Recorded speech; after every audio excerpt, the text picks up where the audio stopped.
The 22nd of June, 1941. German troops cross the Soviet border and begin Operation Barbarossa. Hitler's war of conquest, destruction, and mass murder in the Soviet Union. Behind the front lines follow the mobile killing units known as Einsatzgruppen, tasked with annihilating entire populations of Eastern Europe, including Jews, communists, and other groups deemed enemies of the Reich. Among the first territories to be occupied by Nazi forces is Latvia, one of the 3 Baltic states that Stalin brutally annexed in the summer of 1940. On the 30th of November and 8th of December 1941, over the course of 2 days, approximately 25,000 Jews from the Riga Ghetto are told they are being resettled. But instead, they are stripped naked in the winter air and driven to the edge of enormous pits already dug in the Rumbula Forest near Riga, where almost all of them are brutally murdered. In the years following this atrocity, which became known as the Rumbula Massacre, those responsible are hunted down and ultimately forced to answer for their crimes with their own lives. The Second World War started on the 1st of September 1939 when Nazi Germany invaded Poland. Less than 2 years later, on the 22nd of June 1941, Adolf Hitler invaded the Soviet Union. 1 month later, the German army entered Latvia, advancing east in Hitler's war against the Soviet Union. The Nazis' plan in the newly conquered Baltic states was not only to defeat the Soviets, but also to begin a racial war in this territory. Jews were to be rounded up and murdered. In October 1941, the Riga Ghetto was established, and thousands of Jews were forced from their homes and confined behind barbed wire under constant guard in the Latvian capital. Overcrowding, starvation, and disease spread rapidly. Families were crammed into small rooms without adequate food, heating, or medical care. The ghetto was sealed off from the rest of the city, its inhabitants cut off and isolated. To carry out the liquidation of the Riga Ghetto, Heinrich Himmler, head of the SS, turned to SS Obergruppenführer Friedrich Jeckeln, a man with proven experience in mass murder. Jeckeln had previously organized large-scale executions in Ukraine, including the massacre at Babi Yar near Kiev, where more than 30,000 Jews were shot in September 1941. His methods were efficient, systematic, and ruthless. Himmler knew exactly why he chose him. In Riga, Hinrich Lohse, Reichskommissar for Ostland, meaning Eastland, raised concerns. He did not report to Heinrich Himmler, but to Alfred Rosenberg, Reich Minister for the occupied Eastern Territories. Lohse did not oppose anti-Jewish measures, but he feared that killing the Latvian Jews would damage economic production and deprive Germany's war effort of valuable forced labor. On the 5th of November 1941, Jeckeln's crew of about 50 killers and supporting personnel arrived in Riga. Jeckeln himself did not arrive with them and instead traveled to Berlin, where between the 10th and 12th of November 1941 he met with Himmler. Himmler instructed him to kill the entire Riga Ghetto and to inform Lohse, should he object, that this was an order from Himmler and Adolf Hitler himself. He said, "Tell Lohse it is my order, which is also the Führer's wish." Jeckeln returned to Riga and began searching for a location where the massacre of the Jews would be carried out. He eventually selected the Rumbula Forest, about 15 kilometers or 9 miles southeast of the city. The sandy soil there was easier to dig than the swampy ground surrounding much of Riga, allowing large mass graves to be prepared quickly. The site lay near railway lines, yet far enough from the city to conceal the operation that was about to begin. The operation began in the middle of the night on the 29th of November, 1941. The squads of the SD, the intelligence agency of the SS, the protective police, Latvian Collaborators, and about 80 Jewish ghetto police stormed through the sealed streets. Residents were dragged from their sleep and ordered to report for assembly within half an hour. Holocaust survivor Max Kaufmann later described thousands of Germans and Latvian collaborators, many of them absolutely drunk, bursting into apartments and hunting down occupants while shouting wildly. Doors were smashed open and families were beaten out of bed. Panic spread from building to building as armed men forced their way into cramped rooms and courtyards. Children were torn from their parents, and some were thrown from third-floor windows. The Arājs Kommando, a Latvian auxiliary unit formed under German authority and commanded by Viktors Arājs, played a central role in the violence. Its members had already participated in mass shootings across Latvia. Among them was Herberts Cukurs, once a world-famous Latvian pilot, who had become one of the most recognizable Latvian SD men at the scene. Anyone who resisted or moved too slowly was shot on the spot, and within hours, thousands stood assembled in the freezing darkness, waiting to be driven toward the forest. By the time the clearing of the ghetto was complete, the violence had already claimed hundreds of lives. Between 600 and 1,000 people were murdered during the night as residents were forced from their homes. The streets were strewn with those who resisted, who moved too slowly, or who could not endure the brutality.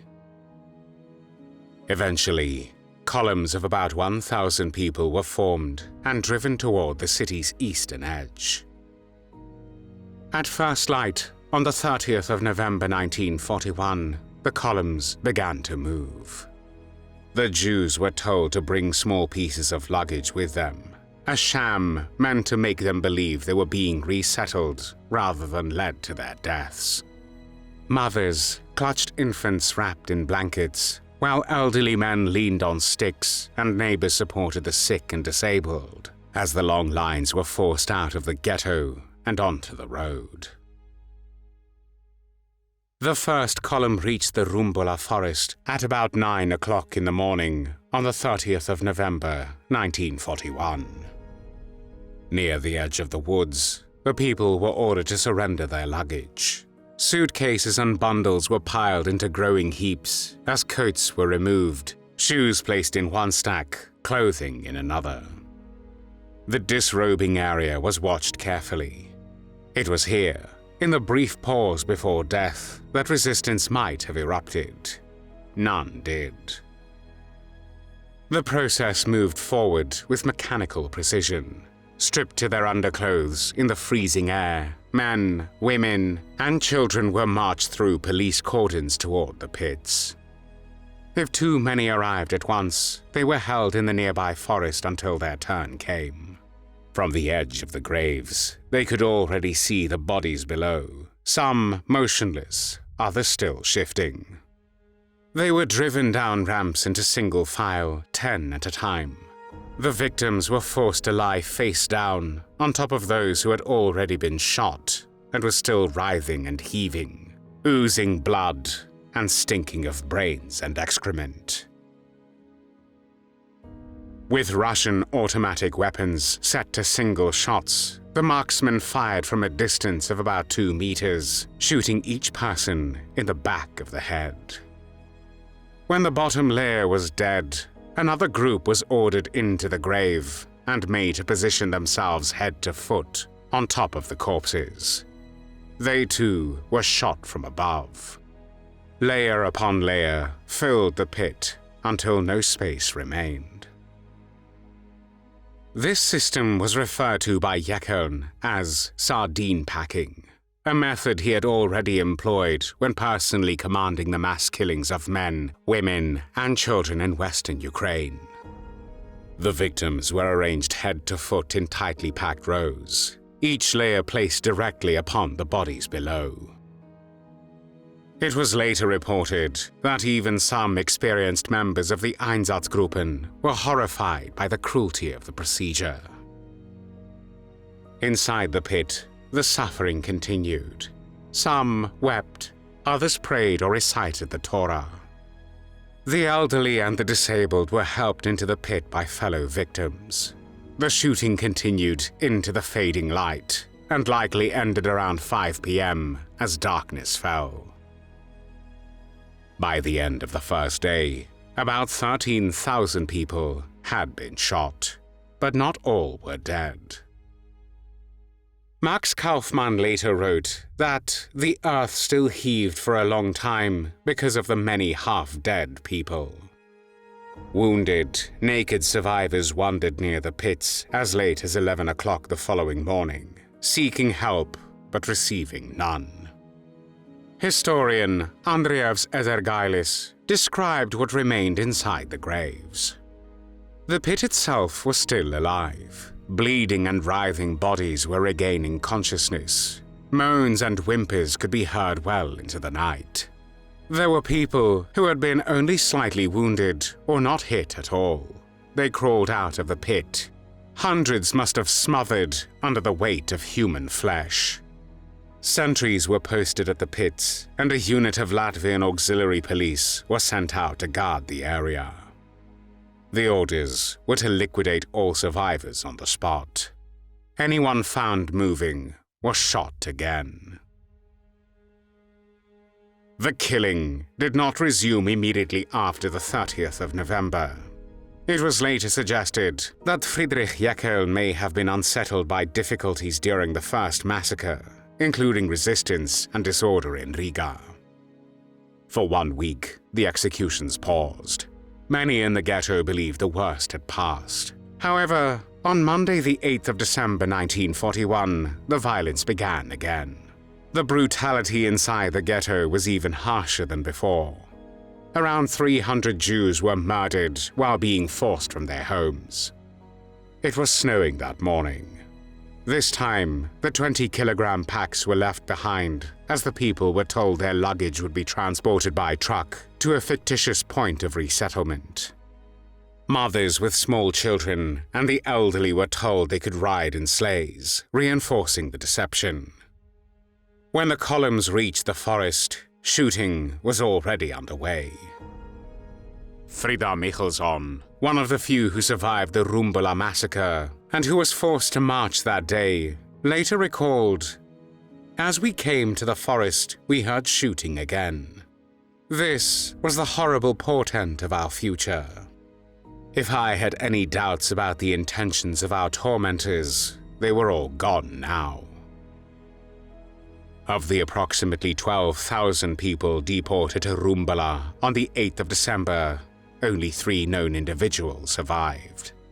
Frida Michelson, who escaped by pretending to be dead beneath piles of shoes, Elle Madale, who claimed to be Latvian, and Matis Lutrinj, who hid beneath clothing on a truck returning to Riga.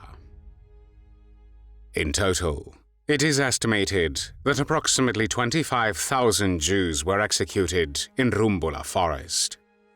About 24,000 of the victims were Latvian Jews from the Riga Ghetto, and approximately 1,000 were German Jews transported to the forest by train, which departed Berlin on Thursday, the 27th of November, and arrived in Riga on Saturday, the 29th of November, 1941.